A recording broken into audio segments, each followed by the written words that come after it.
È vero che il primo meeting che hai avuto con il regista di Dracula Untold è stato vicino, proprio vicino a Francis Ford Coppola? Yes, absolutely. I met with Gary Shore, our director, and we met for lunch somewhere in LA, and we were sitting and talking about the film, and he was showing me all the visuals for the film, and kind of midway through our lunch, we looked beside us, and Francis Ford Coppola was having lunch a few tables over from us. And I thought, of course, this is a sign! This is a sign that I'm supposed to be here, and we're supposed to make this movie. Of course, neither of us had the gall to go and speak with him during that lunch, but I certainly thought it was a good indication that I should be a part of this film. I'm not sure whether I would have compared it to a cartoon.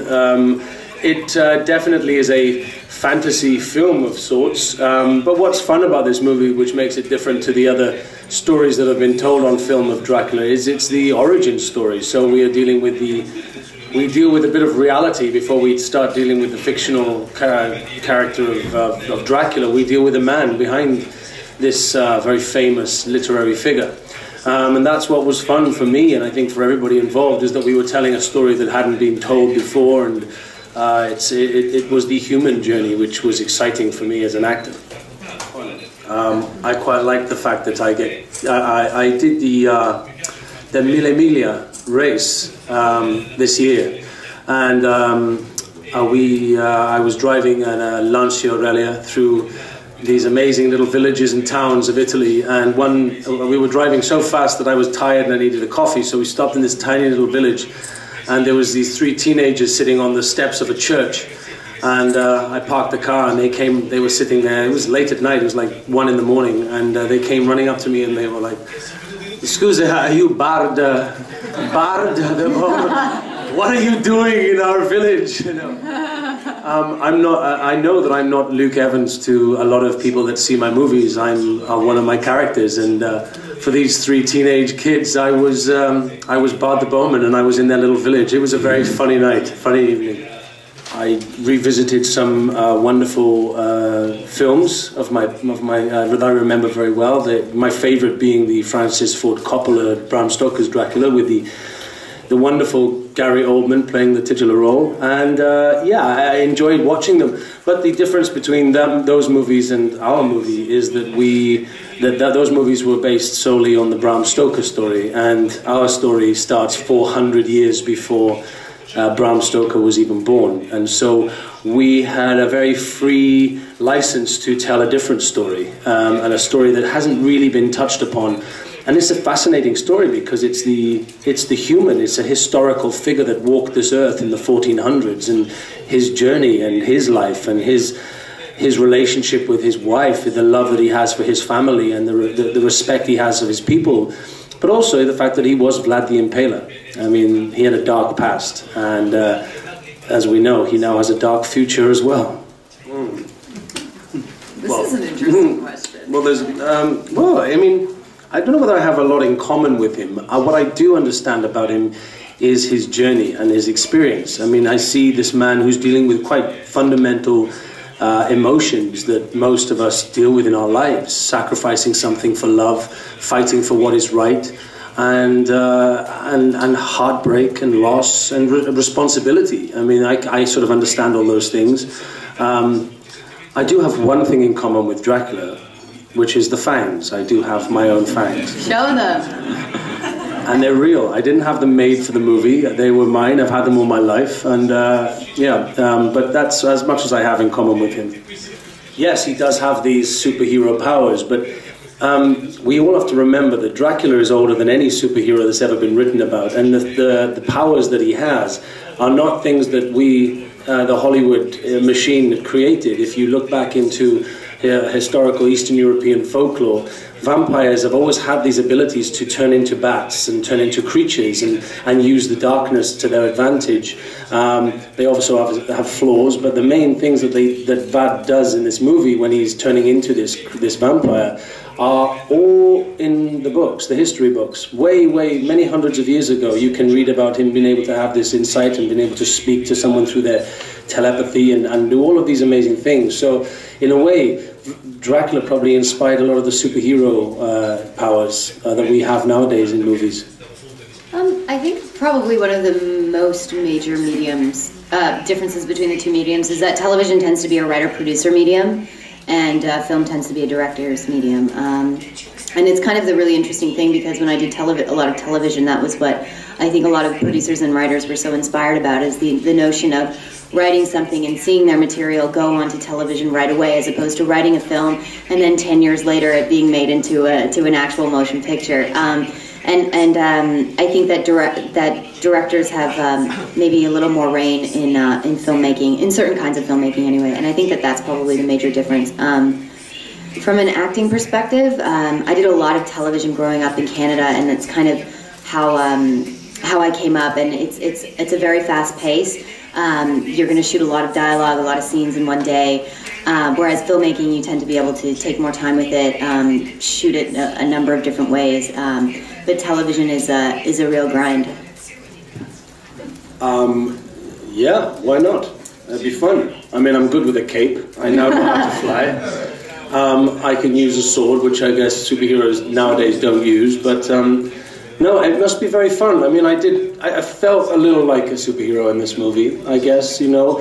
He is able to use these powers, and they are superhuman powers, excuse me. So yeah, who knows, it would be interesting.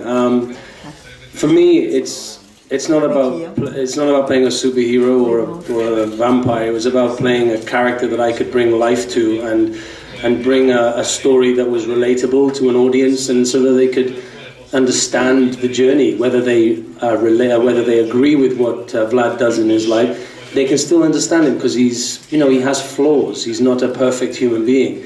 And I think if I played a superhero, then I'd probably want to play one that has a few flaws, maybe has a dark side as well as a good one. Sara, ci vuoi descrivere Luke in 3 parole? Oh, just 2 words? No, just 2 words. I don't know if I can describe him in just 2 words. He is lovely and generous. And allow me to expand on that. He is a lovely person. He cares so much about his work. He worked really hard on this film, and I think that he is an incredible leading man, and I think he makes a wonderful Dracula, and a scary Dracula, and a complicated Dracula.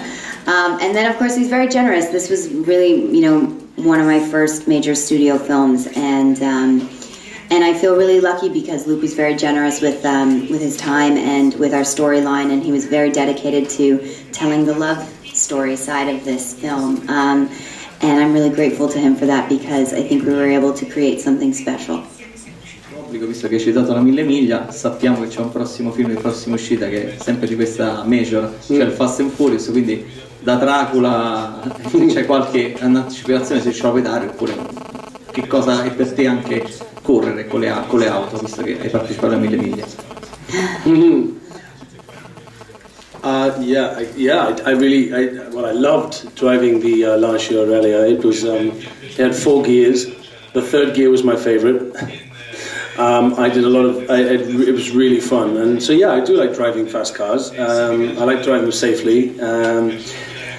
But yeah, it's fun. It's fun to feel the wind in your ear. But as for Fast and the Furious 7, I know very little about the movie. As you know, I was sucked out the back of an Antonov carrier plane at the end of the Fast and the Furious 6. So it'll be a very interesting movie for me to watch as much as you. But it's going to be a big one. I know that it's going to be huge. Yeah, I mean, I was a huge fan of Bram Stoker's novels, but I think... But it was directed to Luke Evans. Oh. So I'm going to let you take it. Well, weirdly, the first part of your question should be directed to Sarah, because Sarah, one of her favorite books is Bram Stoker's Dracula. Sarah... So Sarah will answer the first bit, and I'll answer the second bit. When we do that. Sorry, but Dracula... You are Dracula. I think there's no way out of this. I think you really have to answer this question, Luke. So I think you just got to do this. Okay. Sorry. The lady wants Dracula, the lady gets Dracula. Yeah. Okay. Well, I mean, I do love the book of Bram Stoker. And this lady would give you a much more brilliant answer. That's all you're going to get from me. It's a good story, and it's been portrayed so brilliantly on screen many times. And I was slightly relieved that we weren't making another Dracula Bram Stoker story, only because it's been done so brilliantly many times, sometimes not so great, but it's been done a lot. And for us, it was about telling a new, refreshing origin tale about a story that most people wouldn't know about the man behind him. And as about visiting Transylvania, I was shooting the reshoots and pickups for The Hobbit, the Battle of the Five Armies in New Zealand, and I was training there for my Dracula movie, and then I went straight to Belfast in Northern Ireland. So I had no time. I had no time to visit these amazing places. I will go and visit once I'm finished talking to you people, and I get 5 minutes of my own time. I might book a flight and go and visit Vlad's Castle and Transylvania, which is an amazing part of Eastern Europe. And yeah, it would be nice to see where our story began. I've been, but I won't tell you about it. Yeah, she's too late. You've ruined it. You've ruined us. I was attached to play The Crow a year ago, and it was supposed to happen in March, and then it was postponed for a few scheduling reasons, and it's now about finding the window for everybody who's attached to the movie. That's me and the director, and yeah, that's it really. It's about finding that scheduling. Scheduling is a disaster in movies. It just takes forever, and things are often postponed because people don't have enough time to shoot it. But yeah, I'm very excited about playing this character. I know there was a lot of controversy about it when it was first announced. I mean, it has a huge following, and there's a big cult following from the original, which was a brilliant film played by the late Brandon Lee. But it's been a long time, and I think we want to be very loyal to the story that we know from the comic book. There's a lot of storyline in the comic book that wasn't actually in the original film, and if we are lucky enough to bring this story to life once more, it'll be nice to bring those characters that are not in the original film to life and bring them into this story. And it's a beautiful story about love and about a man who's lost everything, and he is this immense amount of anger and vengeance in him. And it's a story that a lot of younger generations might not have known about and might not have seen the original. So I feel very excited about it, and I hope that it happens. So. Well, surprisingly, there were big moments of green screen CGI special effects, but we had some insanely detailed sets, huge sets. There was one set, the big hall where the Turkish soldiers come in when we're having a big feast. That was being built a month before we even started shooting, and we didn't visit it until 2 months into the film. So it was, there was a lot of work gone into these sets. And then there were towers. There was a tower scene with Sarah and I where she falls from the tower, and that was in the middle of a huge studio. Do you remember that? Yeah, it was like a huge studio surrounded by blue screen. But we also shot on location a lot too. We shot in Northern Ireland, and we shot on Divis Mountain and Tullymore Forest at Giant's Causeway, in that river. Well, you weren't in that river. My first day on this film was in that river, and it was very, very cold. Very, very cold. I was wet for about 12 hours. I got to set the next day. I said, "So how was your first day?" He was like, "I was lying down face first in a river for 12 hours." No, but I mean, it's. I think what's brilliant about this film visually is, and I think it's been done with such detail and care that it's difficult to know what's real and what's not. But you'll be surprised to know that the majority of the locations and a lot of the scenery was real.